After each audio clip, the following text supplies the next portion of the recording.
Tea கடை kitchen சொந்தங்களுக்கு வணக்கம். நிறைய பேர் நைட்டு டின்னருக்கு சப்பாத்தி தான் மெயினாக சாப்பிடுவோம். அதுலேயும் நிறைய பேருக்கு ரெகுலராக இந்த சப்பாத்தி சாப்பிட்றதுனால இந்த சப்பாத்தியை பார்த்தாலே ரொம்ப போர் அடிக்கிற மாதிரி இருக்கும்.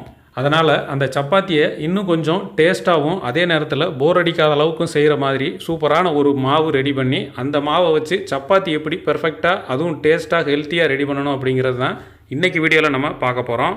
வணக்கம். நீங்கள் நம்ம டீ கடை கிச்சனில் சத்தான சப்பாத்தி. இந்த சத்தான சப்பாத்தி செய்கிறதுக்கு மாவு வெளியில் எங்கேயும் வாங்க முடியாது, நம்ம தான் அதை தயார் பண்ணணும். அந்த மாவை எப்படி தயார் பண்ணணும் அப்படின்னு தான் நம்ம இன்றைக்கி வீடியோவில் பார்க்க போகிறோம்.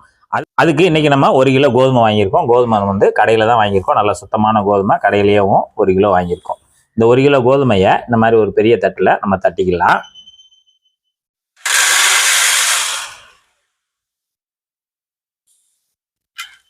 அப்படி என்ன சத்தான சப்பாத்தி அப்படின்னு நீங்கள் நினச்சிட்டு இருக்கீங்க. இப்போ நம்ம கோதுமை சேர்த்த பிறகு அதில் 50 கிராம் கொண்டக்கடலை. இது மால்டாவா கடலை, கருப்பு கடலை. இந்த கருப்பு கடலையை நீங்கள் வாங்கி சேர்த்துக்கோங்க. 50 கிராம்.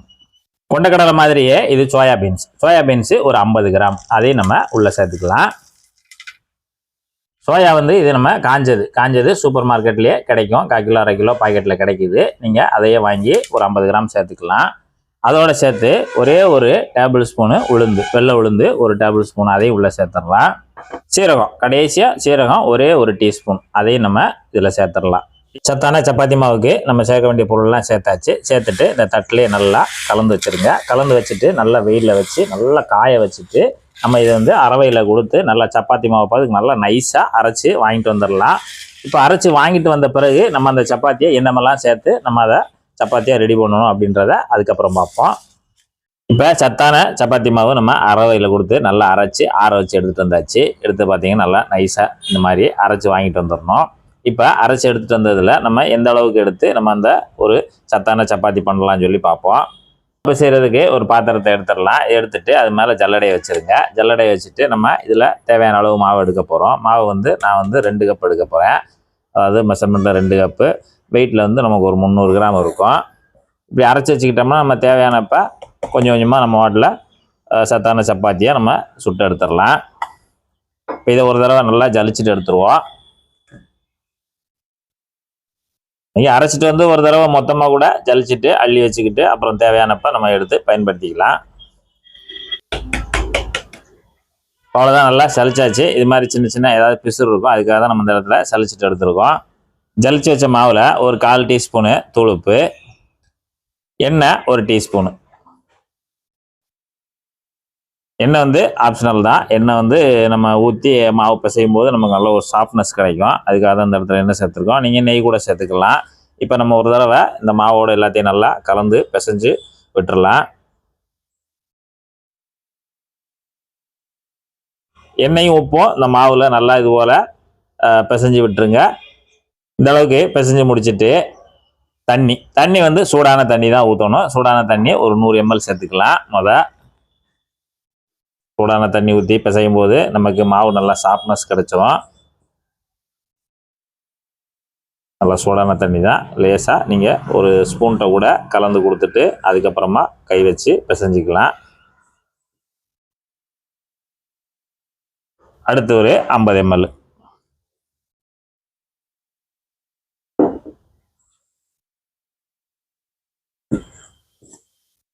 நல்லா மாவை நல்லா ஒரு சேர்த்து கெட்டி பதத்துக்கு பிசைஞ்சு எடுக்கணும்.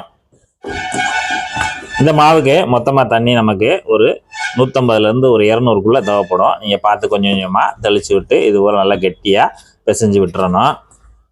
சப்பாத்தியை பொறுத்தளவில் மாவு பிசைகிறது ரொம்ப முக்கியம். நல்லா மாவு பிசையணும். மாவு பிசைஞ்சு நல்லா ஊற வைக்கணும். அது பிறகு தான் நமக்கு நல்ல ஒரு சாஃப்டான சப்பாத்தியாக கிடைக்கும். நல்லா பிசைஞ்சாச்சு. பிசைஞ்ச பிறகு ஒரு உருட்டிடுங்க. இது போல் உருட்டிட்டு மாவோட பக்குவம் பார்த்தீங்கன்னா இந்த மாதிரி இருக்கும். நார்மலாக எப்பயுமே நம்ம சப்பாத்தி செய்வோம்ல அது மாதிரி. ஆனால் ரொம்ப ஹார்டாக இருக்கக்கூடாது. கொஞ்சம் இந்த மாதிரி ரைஸாக விரல் பதிகிற அளவுக்கு இருந்தால் தான் நமக்கு இழுத்து தேய்க்கிறதுக்கு கொஞ்சம் நல்லா வசதியாக இருக்கும். இப்போ எண்ணெயை லேசாக மேலே தடவி விட்டுட்டு ஒரு மூடி போட்டு ஒரு 1/2 மணி நேரம் நல்லா ஊறி வரட்டும். சப்பாத்தி மாவு நல்லா ஒரு 1/2 மணி நேரம் ஊறி வந்துருச்சு. ஊறி வந்த மாவை நம்ம ஒரு தடவை இது போல் பிசைஞ்சு கொடுத்துக்கலாம். அதாவது மாவை நடுவில் இப்படி தள்ளி விட்டிங்கன்னா கீழ் மாவு மேலே வந்துடும். ஒரு 2 நிமிஷம் மட்டும் இது போல் நல்லா பிசைஞ்சு விட்டுருங்க. இப்போ நல்லா பிசைஞ்சாச்சு. இந்த அளவுக்கு பிசைஞ்சு முடிச்சுட்டு இப்போ இதுலேருந்து சின்ன சின்ன உருண்டைகளாக நம்ம எடுத்துக்கலாம். இந்த அளவுக்கு ஒரு எலுமிச்சம்பழம் சைஸில் ஒரு உருண்டையாக எடுத்துக்கலாம். இப்போ எல்லா மாவுமே இது போல் உருண்டைகளாக உருட்டி தனியாக அதிலே வச்சுருவோம்.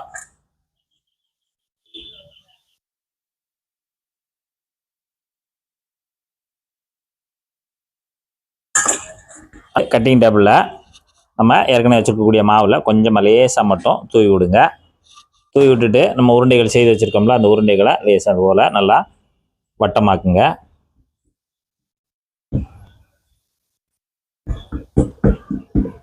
இப்போ நம்ம சப்பாத்தி கட்டையை வச்சு நல்லா தேய்ச்சிக்கலாம்.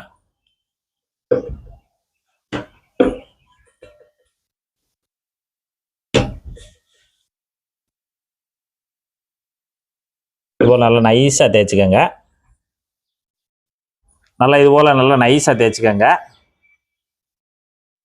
இது அப்படியே நம்ம தனியாக எடுத்து வச்சிடலாம். டேபிளில் இது போல் கொஞ்சம் லேசாக மட்டும் மாவு தூவிக்கோங்க. தூவிட்டு இந்த நம்ம செய்து வச்சுக்கக்கூடிய உருண்டைகளை லேசன் மாதிரி வட்டம் பண்ணிக்கோங்க. இப்போ நல்லா நைஸாக தேய்ச்சி எடுத்துக்கலாம்.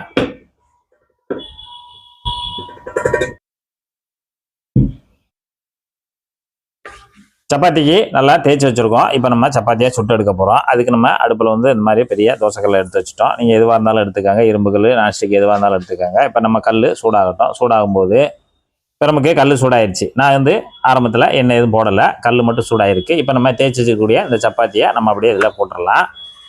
போட்டுட்டு நல்லா ஒரு நிமிஷம் மட்டும் அந்த ஒரு பக்கம் நல்லா வெந்து வரட்டும். இப்போ நம்ம மேல்புறம் மட்டும் லேசாக எண்ணெயை மட்டும் நாங்கள் அங்கே லேசாக படுற மாதிரி தேய்ச்சி விட்டுறலாம். லைட்டாக எண்ணெய் இல்லாத சப்பாத்தினா நீங்கள் எதுவுமே தேய்க்க வேண்டாம். என்ன வேணும்னா இந்த மாதிரி லைட்டாக தேய்ச்சிக்கோங்க. வேண்டாம்னா நீங்கள் அப்படியே நார்மலாக புரட்டி போட்டு எடுத்துக்கலாம். அவ்வளோதான். நம்ம ஒரு நிமிஷம் கழித்து புரட்டிக்கலாம்.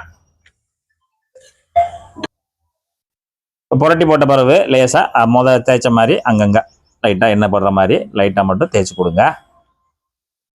இப்போ நம்ம ஒரு நிமிஷம் ஆயிடுச்சு. இந்த பக்கம் அப்படியே இந்த பக்கம் ஒரு புரட்டு நல்லா இந்த மாதிரி அங்கங்கே டாட்டாக நல்லா ப்ரௌனாக வரும்.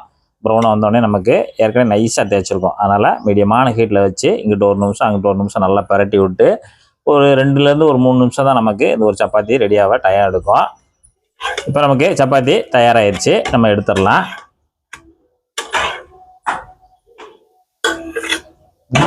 இப்போ இதே போல் அடுத்தடுத்து நம்ம தேய்ச்சி வச்சுக்கக்கூடிய அந்த சப்பாத்திகளை கல்லில் போட்டு நம்ம சொன்ன மெத்தடில் சூப்பராக நீங்கள் வாட்டில் சுட்டு எடுத்துருங்க. இன்றைக்கி நம்ம டீ கடை கிச்சனில் பார்த்தீங்கன்னா சத்தான சப்பாத்தி, மென்மையான மிருதுவான சப்பாத்தி அருமையாக தயாராகிருக்கு நம்ம டீ கடை கிச்சனில். அப்படி 2 விரலால் லேசாக பிக்கிற மாதிரி நல்ல நைஸான சப்பாத்தி தயாராகிருக்கு. இந்த சப்பாத்திக்கு சூப்பரான ஒரு சைடிஷ் பக்கத்துலேயும் கத்திரிக்காய் தக்காளி கடைசல் அருமையாக தயாராகிருக்கு. இந்த கத்திரிக்காய் தக்காளி கடைசல் நீங்கள் வேணும்னு நினச்சிங்கன்னா நம்ம இந்த சப்பாத்தி வீடியோவில் கமெண்டில் சொல்லுங்கள். அதை ஒரு நாளைக்கு நம்ம வீடியோவாக போட்டுருவோம். வச்சுட்டு லேசாக அப்படி தொட்டால் போதும்.